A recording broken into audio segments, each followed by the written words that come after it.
राधे बोलो शांतिपुरे चलो राधे राधे बोलो शांतिपुर में चलो राधे राधे बोलो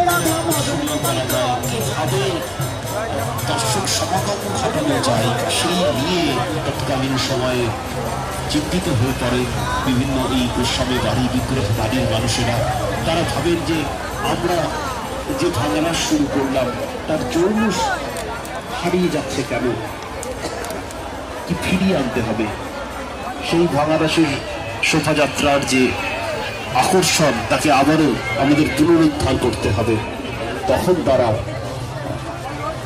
বিভিন্ন ধর্মগ্রন্থ ঘেটে সন্ধান করলেন যে একসময় রাধিকা অর্থাৎ রাধা তিনি রাজা হিসেবে